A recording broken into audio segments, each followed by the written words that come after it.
Well, all right. If you don't hear me say anything else this morning, this is what I want you to hear me say.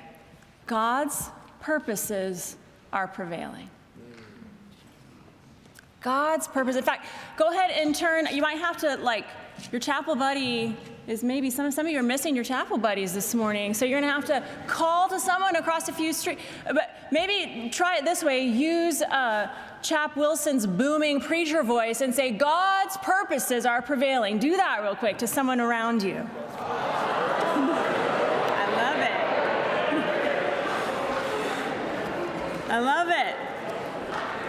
Do you guys know how blessed you are to have Angelus Wilson as your chaplain? What a gift. Wow.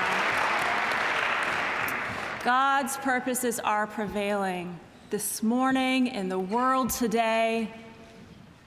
This book is set in the time of the judges. That's actually the very first line of the book. It says, in the days when the judges ruled. It was a time of chaos. It was a time when it seemed like everything was getting worse and worse and spiraling out of control, where everyone was doing was right in their own eyes. Sound familiar? Yeah.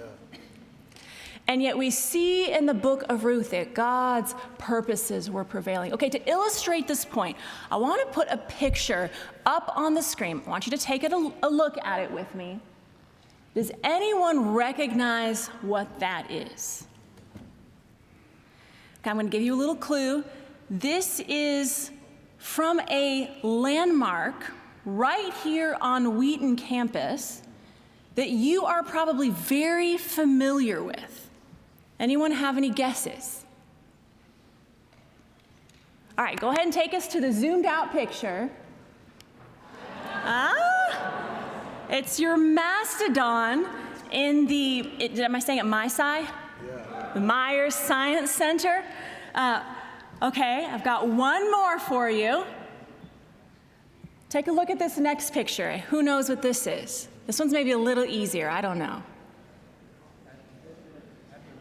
Are people raising their hands? This is not class. You just shouted out to me. Yes, I hear people saying it. This is, go ahead and take the zoomed out photo, Edmund Chapel. Y'all know? By the way, if you happen to see Dr.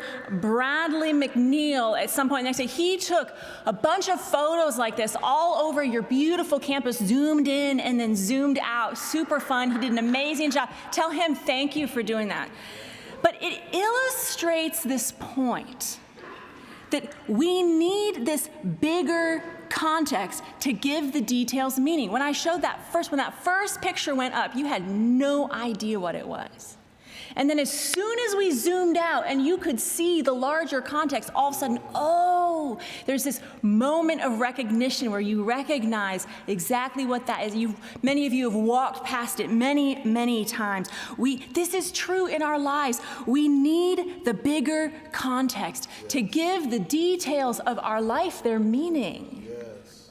And you guys face this even this morning, like just the details of the barrage of information and details that we are met with every single day just to get here. You had to check what the temperature was going to be outside today. You had to figure out whether you were going to wear something that was cute or comfortable. There are a few of you who did both, well done, good job. You had to decide, when am I going to have time to eat today? When am I going to have time to call my mom back? You have an assignment coming up. You have to decide whether you're going to text that ex back that texted you last night, or you're going to left them on red. All these details that are coming at you every single day. We get stuck in the details, don't we? And yet Ruth forces us to ask this question: what is the bigger picture that my life fits into? It's this story about these no-name people in this no-name, backwoods part of the world. And yet every conversation, every decision they make, every action they take, every bit of it fits into this big story that is pushing God's faithfulness forward. This is the drumbeat of Ruth, my friends. that his promises are prevailing, his purposes are coming to pass, his strategies are unstoppable, his faithfulness is unfailing. And I think some of us are going, okay, that's great, that's real nice for the Old Testament, but what about us? What about me? 2025, January, Wheaton campus. What does this have to do with me? I want to tell you a story about my friend Tansei. She is a housekeeper at Indiana Wesleyan, where I work, and she's in charge of housekeeping for the Performing Arts Center on our campus. She works hard. I mean, she is on her feet all day. She breaks a sweat when she works. She works so hard, and yet at the same time, she knows the name of every single staff and faculty and student that comes in and out of that building. Every single, all these students coming in and out for choir rehearsals and theater practice, and this is where all of our practice rooms are, so voice lessons and all these things, and she knows every single student. It is not uncommon to walk down the hallway in the Performing Arts Center and to see Tansei over in the corner, her arm wrapped around a student, encouraging them, praying over them. Because here's the thing, Tansei knows that the reason why she's at Indiana Wesleyan is to empty trash cans and clean bathrooms. But she also knows that the reason why she's at Indiana Wesleyan is connected to a bigger purpose. That she is tethered to a bigger story, and that informs everything that she does. Y'all, 97% of your life is going to be zoomed in on the details of life. Whether you are emptying trash cans for a living, or a few years from now you find yourself changing diapers, or you are writing legal briefs, you are going to be slogging through the muck and the mire of the details of life. And I think that there's a temptation, there's kind of these two ditches that we can kind of be tempted to find ourselves in when we are zoomed in on the details of life. Yeah. And the one ditch is this ditch of apathy, where we just go, the details don't really matter that much. It's not that big of a deal if I cheat on my test. It's not that big of a deal if I plagiarize just this one section of the paper. It doesn't matter so much what I look at online. It doesn't matter how I ended that relationship. That's all water under the bridge. Like, those are the details. They don't really matter that much. This apathy that can set into our lives.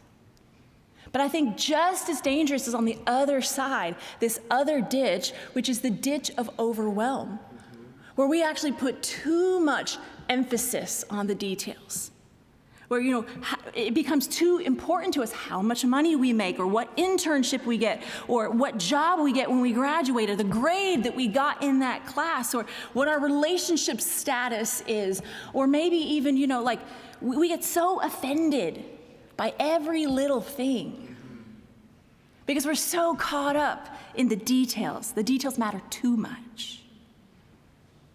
We're so zoomed in, and we can only see our small part, but God sees the big picture because God's purposes are prevailing.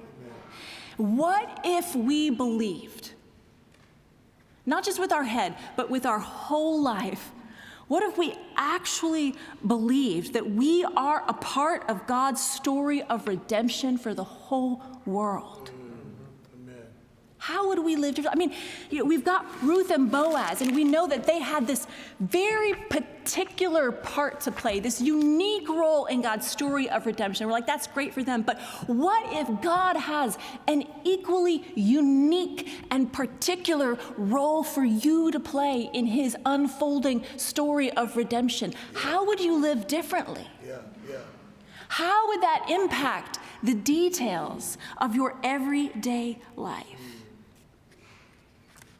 Well, I want to say that if we were living with that in view, understanding that our story was tethered to the big story, I think we would probably live a lot like the way that Ruth and Boaz lived actually. These two people, they're the only two in the book of Ruth who are identified as people of noble character. A man of noble character, a woman of noble character. This Hebrew word chayil, that it's talking about integrity and strength, honesty, courage, valor.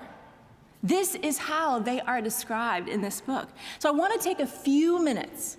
I want to take a look first at Boaz and then at Ruth and just look at the kind of life that they lived. What do we have to learn from these people of noble character? Well, with Boaz, let's start with him.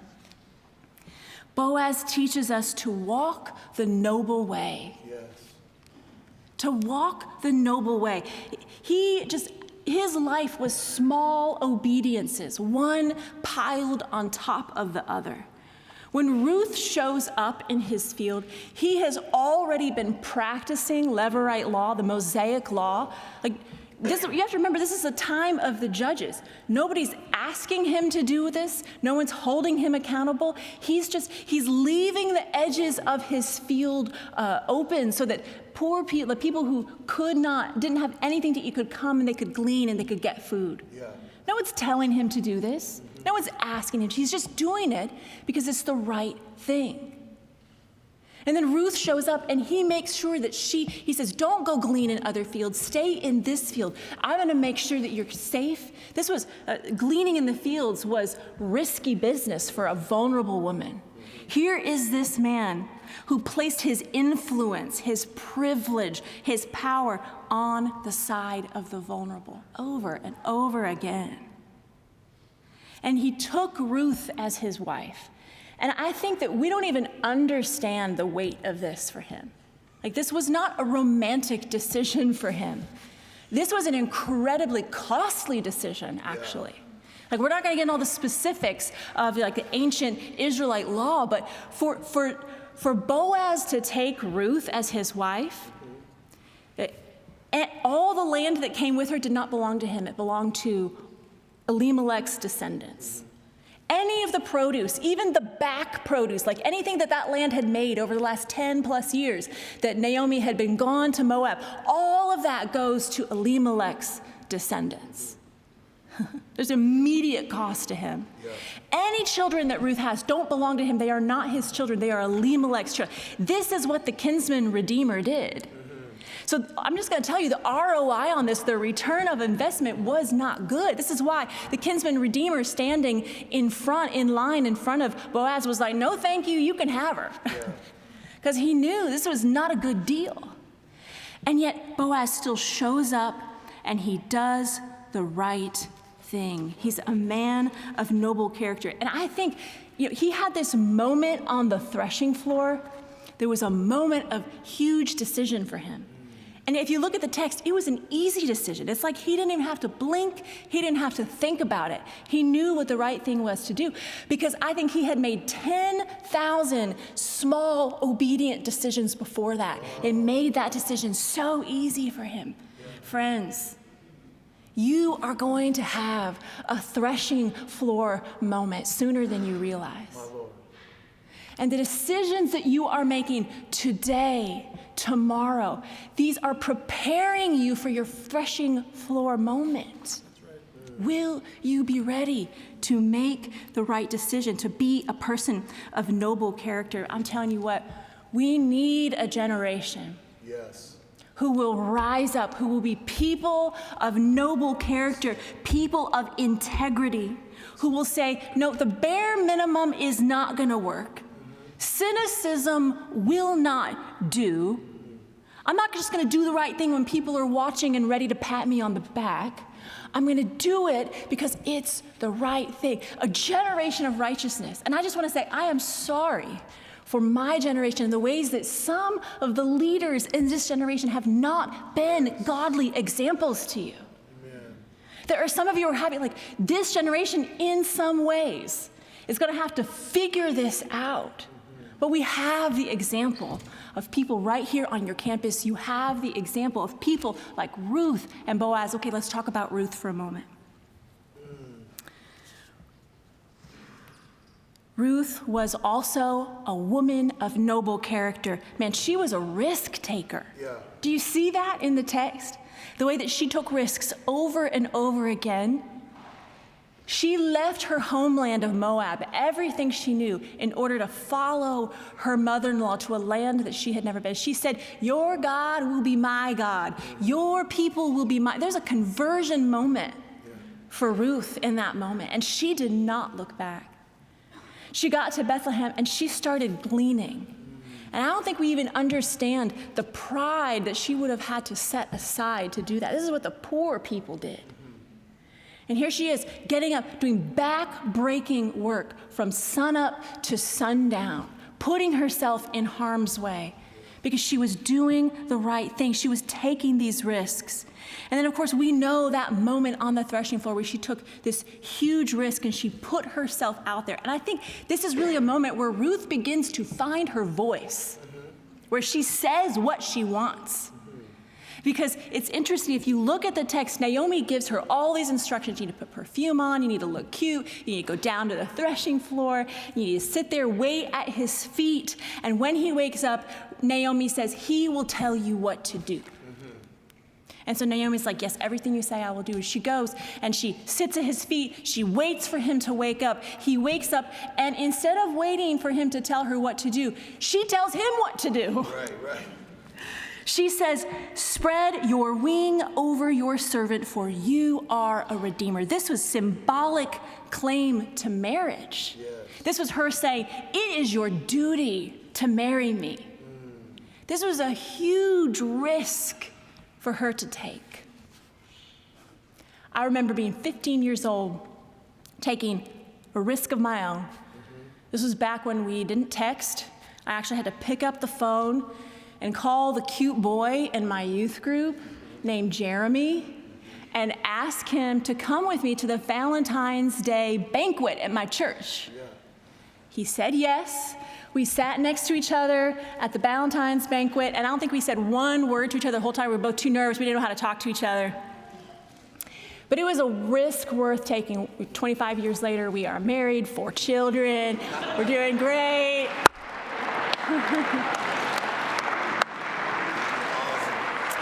And I hit the jackpot. Jeremy ages well, so it's good. That was a small risk for me to take. The risk that Ruth took, there's so much more at stake. This for her was not about a love life.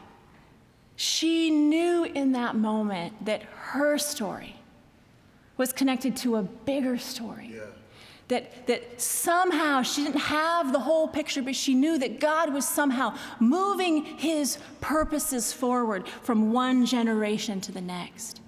And she took a risk. She took a risk. Sometimes the greater risk is saying no when God says go. So we've got these people with noble character, and it's easy to kind of set them up so, they're these examples to follow, and they are. But we have to be careful. The heroes of the story here, Ruth is not the hero. Boaz is not the hero of the story. The hero of the story is God, who took these small little obediences from Boaz and the small obediences from Ruth, and he allowed that faithfulness to meet. And this is how the redemption comes through. Yes. It's through these acts of faithfulness coming together that it creates this crack for God to do his work, because God's purposes are prevailing. The very last sentence in this book of Ruth is the genealogy. It's the boring part that we like to skip over. But if there is a moment in this text where it goes from, we've been submerged in details in this story all the way through, or 4 chapters. And this is the moment where all of a sudden it zooms out and it pans out and we see the big picture. It's right here where it says Obed was the father of Jesse, and Jesse the father of David. Do you see it? Yes. The camera pans out and we begin to see the big picture of God's redemptive purposes, these ordinary story with eternal significance. Yes. Your ordinary story with eternal significance. So what is the small obedience that God is calling you to? What is the simple risk he's asking you to take? How do you not fall into that ditch of apathy or of overwhelm, but remember that your story is tethered to that larger story?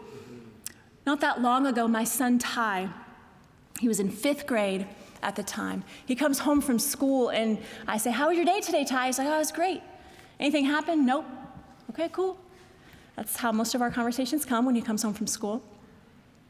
I got a phone call there that night from another mom. She's like, "Did Ty tell you what happened at school today?" I was like, "No, he did not."